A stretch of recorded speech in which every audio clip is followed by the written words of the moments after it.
Idea వస్తుంది. ఇప్పుడే మిత్రులు లక్ష్మణ్ గారు మిగిలిన మాట్లాడినప్పుడు చెప్పారు, ఎవరైతే అవుట్ సోర్సింగ్ ఎంప్లాయీస్ని తీసుకున్నారు వాళ్లకు తక్కువ డబ్బులు పే చేసి అందులో కూడా ఎక్కువ బిల్లు వేసుకున్నారని, ట్రాన్స్పోర్టేషన్ అది కూడా ఒక అవెన్యూగా తీసుకున్నారు, అందులో కూడా బిల్స్ ఎక్కువ వేసి డ్రా చేశారని, ఇలాంటి వేరియస్ ఇష్యూస్ ఉన్నాయి. దీని మీద చాలామంది ఇప్పుడు మీరు చెప్పిన దాన్ని నేను చూశాను. నేను అందుకనే డిఫరెంట్ మనం కూడా పోయినప్పుడు మేము కూడా ఫీల్డ్కి పోయినప్పుడు మాకు కూడా చాలా రెక్కల ఇవన్నీ వచ్చాయి. అల్టిమేట్గా డిజిటల్ ట్రాన్సాక్షన్స్ 0.63%, 99,000 కోట్ల రూపాయల్లో 0.63 అంటే మొత్తం కూడా క్యాష్లోనే చేశారు. ఇప్పుడే మీరు మాట్లాడుతున్నారు, ఇది ఫిట్ కేసు అండి, ఈడీ కూడా ఎన్ఫోర్స్మెంట్ డైరెక్టరేట్ కని కూడా చెప్పే పరిస్థితికి వచ్చారు. ఎందుకంటే ఇంత పెద్ద ఎత్తున ట్రాన్సాక్షన్ జరగకూడదు క్యాష్, అందులో గవర్నమెంట్లో అంత పెద్ద ఎత్తున ట్రాన్సాక్షన్ చేసే పరిస్థితికి వచ్చారు. ఇప్పుడే రఘురామకృష్ణ గారు మాట్లాడినప్పుడు ఒక రోజులో 2 రోజుల్లో పంపించేశారు ఇంప్యూరిటీస్. ఈఎన్ఏ చేసిన తర్వాత కొంత డిస్టిలేషన్ అయిన తర్వాత మ్యానుఫ్యాక్చర్ అయిన తర్వాత దానికి టైం కూడా పెట్టకపోతే అది సెటిల్ కాదు, ఇమ్మీడియట్గా పంపించే పరిస్థితికి వచ్చారు. ఆ విధంగా ఇంప్యూరిటీస్ కూడా పంపించే పరిస్థితి, ఎక్కడెక్కడ హెల్త్ హజార్డ్ అని తెలిసినా పంపించే పరిస్థితికి వచ్చారు. ఇవన్నీ కూడా 1-2 కాదు, చాలా విషయాలు. దీంతో ఏమైంది, రేట్లు విపరీతంగా పెరిగాయి. తక్కువ రేటుకు ఏది వస్తుందని చూస్తే గంజాయి వచ్చింది, ఇంకా గంజాయికి అలవాటు అయిపోయారు. ఇది పెద్ద ఈరోజు గంజాయి కొన్ని దిక్కల్లో అది ఒక ఇండ్ల దగ్గర పొలాల దగ్గర పండించేసే పరిస్థితికి వచ్చేసారు. ఏమ్మా ఆకుకూరలాగా బండ్ల మీద అమ్మే పరిస్థితికి వచ్చారు. అంటే ఇది ఒక పెద్ద భయంకరమైన సిచ్యువేషన్. ఇప్పుడు ఏంటి, మొన్న మనం చూస్తున్నాం, గంజాయి తాగిన వాడు అటాక్లు మొదలుపెట్టారు. మోటార్ బైకుల్లో వెళ్ళిపోయేసి ఎవరన్నా మాట్లాడితే వాళ్ళు కొట్టేస్తున్నారు అంతే. ఇంకా మాట్లాడే పరిస్థితి కూడా లేకుండా చేసే, ఎవడొస్తాడు, ఎవడు తాగాడు, ఎవడున్నాడు అని కూడా లేకుండా పోయే పరిస్థితి వచ్చింది. ఒక క్యాబినెట్ సబ్ కమిటీ కూడా వేసాం.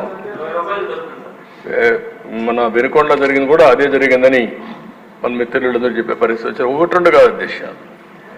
ఇప్పుడు ఏమైందంటే ఇదంతా కూడా అన్మేనేజబుల్ అయిపోయింది, ఇర్రిపేరబుల్ అయింది, అన్మేనేజబుల్ అయింది. మన మర్యాద చెప్పే వినే పరిస్థితులు లేరు. కడాన బరి తెగించి మీరు చూస్తే ఆర్డీఓ ఆఫీసు కూడా తగలబెట్టేసే పరిస్థితికి వస్తే నేను హెలికాప్టర్ ఇచ్చి పంపించే పరిస్థితికి వచ్చాను. ఇక్కడే దేశ జంగారెడ్డిగూడెంలో ఆ రోజు ఇల్సిట్గా సారాగాంచి ఇవన్నీ చేస్తే 21 మంది చనిపోయారు. పార్టీ పరంగా పోయి ఆ రోజు మనం డబ్బులు కూడా పే చేసే పరిస్థితికి వచ్చాం. ఇలాంటివన్నీ వచ్చినప్పుడు మనం కూడా గుర్తుపెట్టుకోవాల్సింది కొండే మీరందరూ చెప్పిన దానిపైన ఇప్పుడే శ్రీనివాస్ గారు మాట్లాడుతూ తాడేపల్లిగూడెం చాలా స్పష్టంగా చెప్పాడు. ఈఎన్ఏ కూడా సరిగా చేయకుండా రా లిక్కర్ పంపించేస్తున్నారు, డిస్టిల్ చేసి దానికి మొలాసిస్ పంపించేస్తారని చెప్పాలి. మాటలు చెప్పాలంటే ఎక్కడికెక్కడ స్పిరిట్ పంపిస్తున్నారు, మొలాసిస్ నుంచి స్పిరిట్ తీసి పంపించేస్తున్నారు. ఇవన్నీ కూడా చాలా భయంకరమైన సిచ్యువేషన్స్ ఉన్నాయి. ఇప్పుడే సోమిరెడ్డి గారు చెప్పారు ఎస్ఎన్జే ఆయన దగ్గరే ఉందని. మీ దగ్గర ఉంది అది?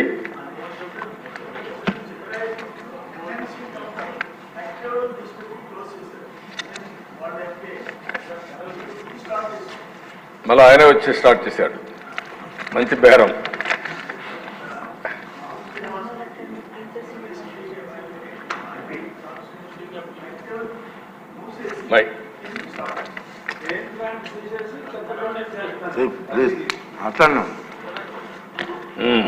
ఇవి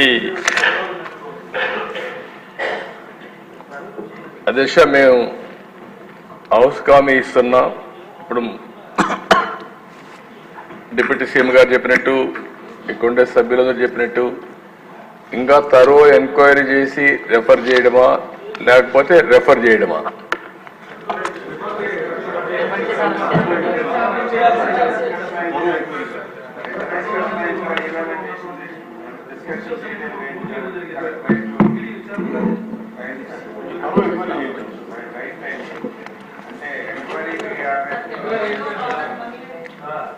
జగన్మోహన్ రెడ్డి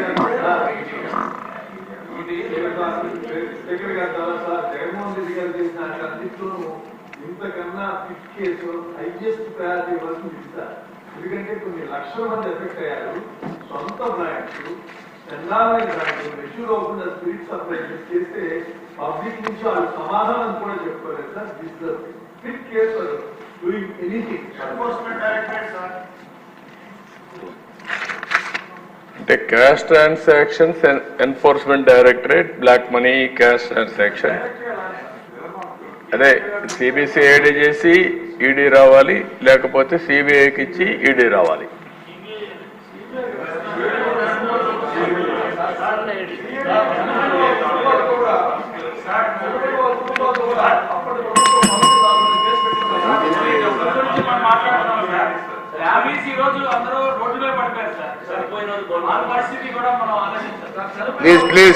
ప్లీజ్ అండి. అమ్మాయి అని ఇది సభ్యుల ఆవేదన అర్థమైంది.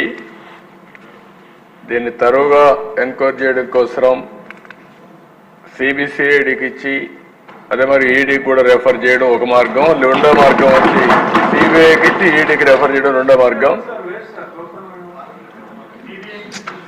ఓకే,